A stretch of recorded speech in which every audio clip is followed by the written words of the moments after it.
दैनिक Bible पठन दिन 13। पुराना नियम जेनेसिस चैप्टर 27, जेनेसिस चैप्टर 28:1 से 22। जब इसहाक बूढ़ा हो गया तो उसकी आंखें अच्छी न रहीं। इसहाक साफ नहीं देख सकता था। एक दिन उसने अपने बड़े पुत्र एसाव को बुलाया। इसहाक ने कहा, पुत्र। एसाव ने उत्तर दिया, हाँ पिताजी। इसहाक ने कहा, देखो मैं बूढ़ा तो गया, हो सकता है मैं जल्दी ही मर जाऊं। अब तू अपना तरकश और धनुष लेकर मेरे लिए शिकार पर जाओ। मेरे खाने के लिए एक जानवर मार लाओ। मेरा प्रिय भोजन बनाओ, उसे मेरे पास लाओ और मैं इसे खाऊंगा। तब मैं मरने से पहले तुम्हें आशीर्वाद दूंगा। इसलिए एसाव शिकार करने गया। रिबका ने वे बातें सुन ली थी जो इसहाक ने अपने पुत्र एसाव से कही। रिबका ने अपने पुत्र याकूब से कहा, सुनो, मैंने तुम्हारे पिता को तुम्हारे भाई से बातें करते सुना है। तुम्हारे पिता ने कहा, मेरे खाने के लिए एक जानवर मारो, मेरे लिए भोजन बनाओ और मैं उसे खाऊंगा।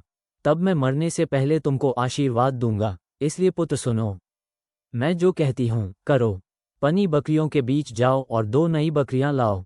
मैं उन्हें वैसा बनाऊंगी जैसा तुम्हारे पिता को प्रिय है।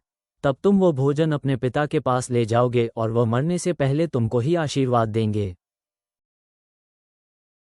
लेकिन याकूब ने अपनी मां रिबका से कहा, किंतु मेरा भाई रोएदार है और मैं उसकी तरह रोएदार नहीं हूँ।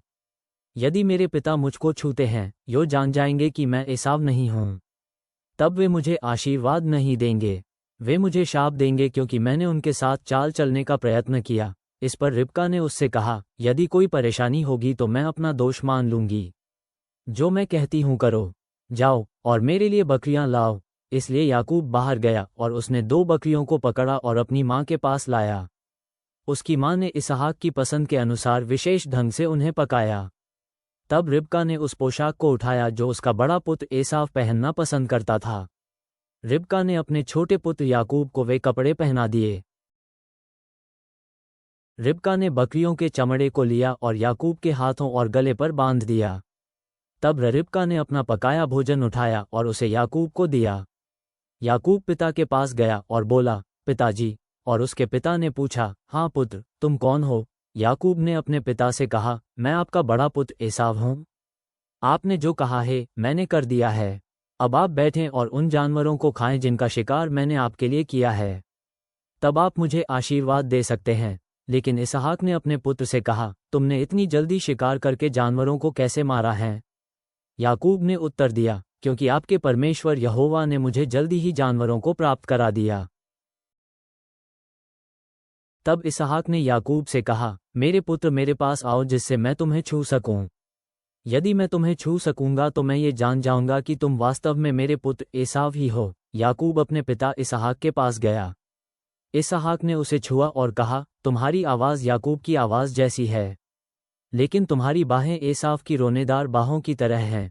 इसहाक यह नहीं जान पाया कि यह याकूब है क्योंकि उसकी बाहें एसाव की बाहों की तरह रोएदार थी।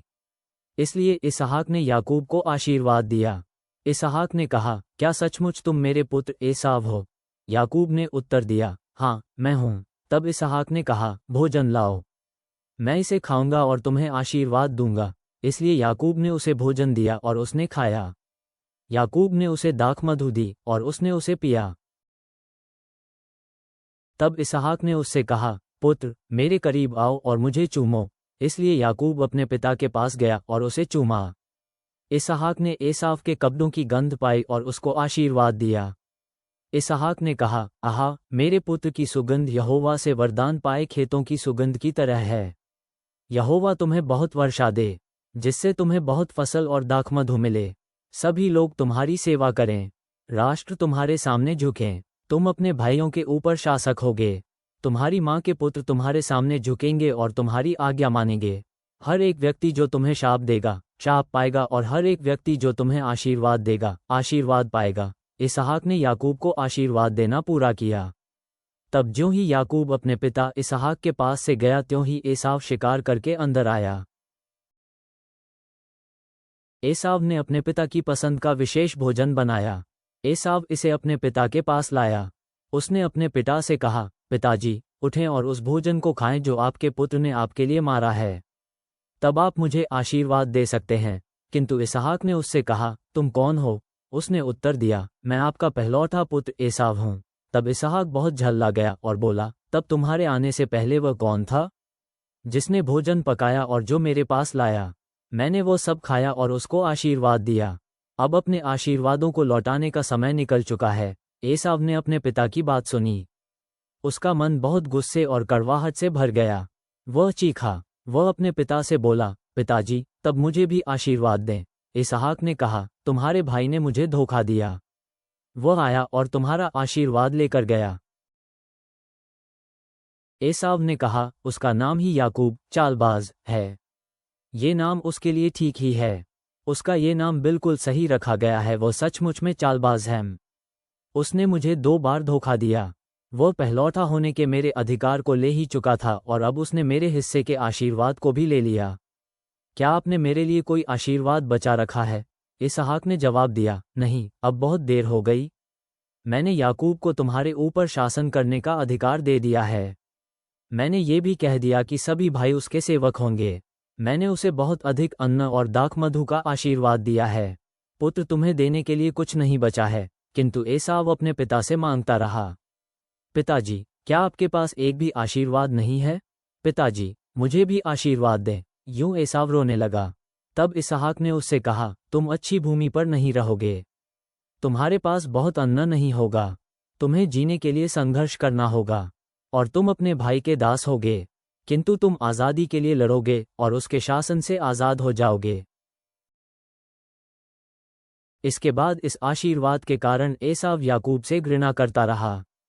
एसाव ने मन ही मन सोचा, मेरा पिता जल्दी ही मरेगा और मैं उसका शोक मनाऊंगा, लेकिन उसके बाद मैं याकूब को मार डालूंगा। रिबका ने एसाव द्वारा याकूब को मारने का षड्यंत्र सुना। उसने याकूब को बुलाया और उससे कहा, सुनो, तुम्हारा भाई एसाव तुम्हें मारने का षड्यंत्र कर रहा है। इसलिए पुत्र, जो मैं कहती हूँ करो। मेरा भाई लाबान हारान में रहता है। उसके पास जाओ और छिपे रहो। उसके पास थोड़े समय तक ही रहो, जब तक तुम्हारे भाई का गुस्सा नहीं उतरता। थोड़े समय बाद तुम्हारा भाई भूल जाएगा कि तुमने उसके साथ क्या किया। तब मैं तुम्हें लौटाने के लिए एक नौकर को भेजूंगी। मैं एक ही दिन दोनों पुत्रों को खोना नहीं चाहती। तब रिबका ने इसहाक से कहा, तुम्हारे पुत्र एसाव ने हित्ती स्त्रियों से विवाह कर लिया है। मैं इन स्त्रियों से परेशान हूं, क्योंकि ये हमारे लोगों में से नहीं हैं। यदि याकूब भी इन्हीं स्त्रियों में से किसी के साथ विवाह करता है तो मैं मर जाना चाहूंगी। इसहाक ने याकूब को बुलाया और उसको आशीर्वाद दिया। तब इसहाक ने उसे आदेश दिया। इसहाक ने कहा, तुम कनानी स्त्री से विवाह नहीं कर सकते, इसलिए इस जगह को छोड़ो और पद्दनराम को जाओ। अपने नाना बतूएल के घराने में जाओ। वहां तुम्हारा मामा लाबान रहता है। उसकी किसी एक पुत्री से विवाह करो। मैं प्रार्थना करता हूं कि सर्वशक्तिमान परमेश्वर तुम्हें आशीर्वाद दे और तुम्हें बहुत से पुत्र दे। मैं प्रार्थना करता हूं कि तुम एक महान राष्ट्र के पिता बनो। मैं प्रार्थना करता हूं कि जिस तरह परमेश्वर ने इब्राहिम को वरदान दिया था, उसी तरह वह तुमको भी आशीर्वाद दे। मैं प्रार्थना करता हूं कि परमेश्वर तुम्हें इब्राहिम का आशीर्वाद दे, यानी वह तुम्हें और तुम्हारी आने वाली पीढ़ी को ये जगह जहां तुम आज परदेशी की तरह रहते हो, हमेशा के लिए तुम्हारी संपत्ति बना दे। इस तरह इसहाक ने याकूब को पद्दनराम के प्रदेश को भेजा। याकूब अपने मामा लाबान और रिबका का पिता था और रिबका याकूब और एसाव की मां थी। एसाव को पता चला कि उसके पिता इसहाक ने याकूब को आशीर्वाद दिया है और उसने याकूब को पद्दनराम में एक पत्नी की खोज के लिए भेजा है। एसाव को ये भी पता लगा कि इसहाक ने याकूब को आदेश दिया है कि वह कनानी स्त्री से विवाह न करे। एसाव ने यह समझा कि याकूब ने अपने पिता और मां की आज्ञा मानी और वह पद्दनराम को चला गया। एसाव ने इससे यह समझा कि उसका पिता नहीं चाहता कि उसके पुत्र कनानी स्त्रियों से विवाह करें। एसाव की 2 पत्नियां पहले से ही थी, किंतु उसने इश्माएल की पुत्री महलत से विवाह किया। इश्माएल इब्राहिम का पुत्र था। महलत नबायोत की बहन थी। याकूब ने बेरशेबा को छोड़ा और वह हारान को गया। याकूब के यात्रा करते समय ही सूरज डूब गया था, इसलिए याकूब रात बिताने के लिए एक जगह ठहरने गया। याकूब ने उस जगह एक चट्टान देखी और सोने के लिए इस पर अपना सिर रखा। याकूब ने सपना देखा। उसने देखा कि एक सीढ़ी पृथ्वी से स्वर्ग तक पहुंची है। याकूब ने स्वर्गदूतों को उस सीढ़ी पर चढ़ते उतरते देखा और यहोवा को सीढ़ी के पास खड़ा देखा। यहोवा ने कहा, मैं तुम्हारे पितामह इब्राहिम का परमेश्वर यहोवा हूँ। मैं इसहाक का परमेश्वर हूँ। मैं तुम्हें वो भूमि दूंगा जिस पर तुम अब सो रहे हो। मैं ये भूमि तुम्हें और तुम्हारे वंशजों को दूंगा। तुम्हारे वंशज उतने होंगे जितने पृथ्वी पर मिट्टी के कण हैं। वे पूर्व, पश्चिम, उत्तर तथा दक्षिण में फैलेंगे। पृथ्वी के सभी परिवार तुम्हारे वंशजों के कारण वरदान पाएंगे। मैं तुम्हारे साथ हूँ और मैं तुम्हारी रक्षा करूंगा जहाँ भी जाओगे, और मैं इस भूमि पर तुम्हें लौटा ले आऊंगा। मैं तुमको तब तक नहीं छोड़ूंगा जब तक मैं वह नहीं कर लूंगा जो मैंने करो का वचन दिया है। तब याकूब अपनी नींद से उठा और बोला, मैं जानता हूं कि यहोवा इस जगह पर है, किंतु यहाँ जब तक मैं सोया नहीं था, मैं नहीं जानता था कि वह यहाँ है। याकूब डर गया। उसने कहा, ये बहुत महान जगह है। ये तो परमेश्वर का घर है। ये तो स्वर्ग का द्वार है। याकूब दूसरे दिन बहुत सवेरे उठा। याकूब ने उस शिला को उठाया और उसे किनारे से खड़ा कर दिया। तब उसने इस पर तेल चढ़ाया। इस तरह उसने इसे परमेश्वर का स्मरण स्तंभ बनाया। उस जगह का नाम लूज था, किंतु याकूब ने उसे बेतल नाम दिया। तब याकूब ने एक वचन दिया। उसने कहा, यदि परमेश्वर मेरे साथ रहेगा और अगर परमेश्वर जहां भी मैं जाता हूं वहां मेरी रक्षा करेगा, अगर परमेश्वर मुझे खाने को भोजन और पहनने को वस्त्र देगा, अगर मैं अपने पिता के पास शांति से लौटूंगा, यदि परमेश्वर ये सभी चीजें करेगा, तो यहोवा मेरा परमेश्वर होगा। इस जगह जहां मैंने ये पत्थर खड़ा किया है परमेश्वर का पवित्र स्थान होगा, और परमेश्वर जो कुछ तू मुझे देगा उसका दशमांश मैं तुझे दूंगा। नया नियम, मैथ्यू चैप्टर 10:32 से 42, मैथ्यू चैप्टर 11:1-15। जो कोई मुझे सब लोगों के सामने अपनाएगा, मैं भी उसे स्वर्ग में स्थित अपने परम पिता के सामने अपनाऊंगा। किंतु जो कोई मुझे सब लोगों के सामने नकारेगा, मैं भी उसे स्वर्ग में स्थित परम पिता के सामने नकारूंगा। यह मत सोचो कि मैं धरती पर शांति लाने आया हूँ। शांति नहीं, बल्कि मैं तलवार का आवाहन करने आया हूँ। मैं ये करने आया हूँ, पुत्र पिता के विरोध में, पुत्री माँ के विरोध में, बहू सास के विरोध में होंगे। मनुष्य के शत्रु उसके अपने घर के ही लोग होंगे। जो अपने माता पिता को मुझसे अधिक प्रेम करता है, वह मेरा होने के योग्य नहीं है। जो अपने बेटे बेटी को मुझसे ज्यादा प्यार करता है, वह मेरा होने के योग्य नहीं है। वो जो यातनाओं का अपना क्रूस स्वयं उठाकर मेरे पीछे नहीं हो लेता, मेरा होने के योग्य नहीं है। वो जो अपनी जान बचाने की चेष्टा करता है, अपने प्राण खो देगा।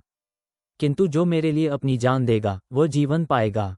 जो तुम्हें अपनाता है, वह मुझे अपनाता है, और जो मुझे अपनाता है, वह उस परमेश्वर को अपनाता है, जिसने मुझे भेजा है। जो किसी नबी को इसलिए अपनाता है कि वह नबी है, उसे वही प्रतिफल मिलेगा जो कि नबी को मिलता है। और यदि तुम किसी भले आदमी का इसलिए स्वागत करते हो कि वह भला आदमी है, उसे सचमुच वही प्रतिफल मिलेगा जो किसी भले आदमी को मिलना चाहिए।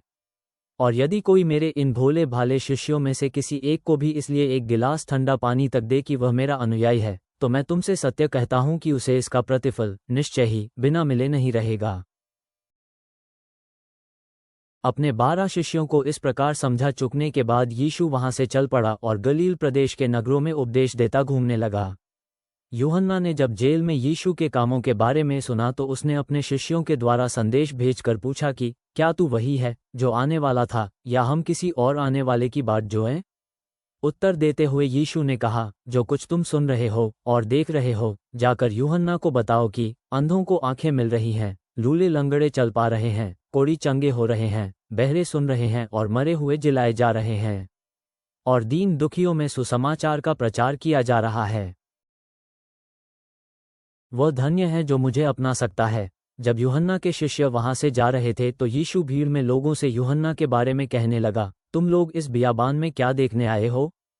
क्या कोई सरकंडा जो हवा में थरथरा रहा है? नहीं। तो फिर तुम क्या देखने आए हो? क्या एक पुरुष जिसने बहुत अच्छे वस्त्र पहने हैं? देखो, जो उत्तम वस्त्र पहनते हैं वो तो राजभवनों में ही पाए जाते हैं। तो तुम क्या देखने आए हो? क्या कोई नबी? हाँ, मैं तुम्हें बताता हूं कि जिसे तुमने देखा है वह किसी नबी से कहीं ज्यादा है। यह वही है जिसके बारे में शास्त्रों में लिखा है, देख, मैं तुझसे पहले ही अपना दूत भेज रहा हूं। वह तेरे लिए राह बनाएगा। मैं तुझसे सत्य कहता हूँ, बपतिस्मा देने वाले यूहन्ना से बड़ा कोई मनुष्य पैदा नहीं हुआ। फिर भी स्वर्ग के राज्य में छोटे से छोटा व्यक्ति भी यूहन्ना से बड़ा है। बपतिस्मा देने वाले यूहन्ना के समय से आज तक स्वर्ग का राज्य भयानक आघातों को झेलता रहा है और हिंसा के बल पर इसे छीनने का प्रयत्न किया जाता रहा है। यूहन्ना के आने तक सभी भविष्यवक्ताओं और मूसा की व्यवस्था ने भविष्यवाणी की थी, और यदि तुम व्यवस्था और भविष्यवक्ताओं ने जो कुछ कहा उसे स्वीकार करने को तैयार हो तो जिसके आने की भविष्यवाणी की गई थी, ये यूहन्ना वही एलिय्याह है। जो सुन सकता है सुने। भजन संहिता, साम चैप्टर 9:1-6। अलामोत बैन राग पर आधारित दाऊद का पद, संगीत निर्देशक के लिए। मैं अपने संपूर्ण मन से यहोवा की स्तुति करता हूँ।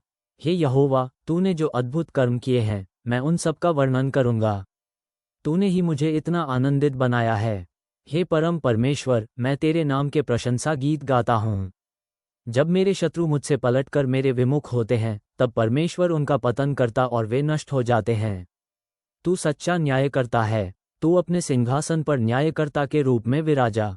तूने मेरे अभियोग की सुनवाई की और मेरा न्याय किया। हे यहोवा, तूने उन शत्रुओं को कठोर झिड़की दी, और हे यहोवा, तूने उन दुष्टों को नष्ट किया। उनके नाम तूने जीवितों की सूची से सदा सर्वदा के लिए मिटा दिए। शत्रु नष्ट हो गया है। हे यहोवा, तूने उनके नगर मिटा दिए हैं। उनके भवन अब खंडहर मात्र रह गए हैं। उन बुरे व्यक्तियों की हमें याद तक दिलाने को कुछ भी नहीं बचा है। अनुग्रही परमेश्वर, तू हर वादे को पूरा करने में विश्वास योग्य है जो तूने किया है, कठिनाई से आशीष और निराशा से आशा लाते हुए। जैसे हम राज्य के रहस्यों को प्रकट करने वाली दृष्टांतों को सुनते हैं, हमारी आंखें खोल ताकि हम तेरी सच्चाई को समझें और हमारे कान तेरी आवाज़ सुनने के लिए। हमारे हृदयों को परिवर्तित कर ताकि वे अच्छी भूमि बने जो तेरी वाणी को ग्रहण करें और प्रचुर फसल उत्पन्न करें। हम आज्ञाकारिता में चलें और सब बातों के लिए तेरे पूर्ण समय पर भरोसा करें। हमारे उद्धारकर्ता यीशु मसीह के नाम में, आमेन।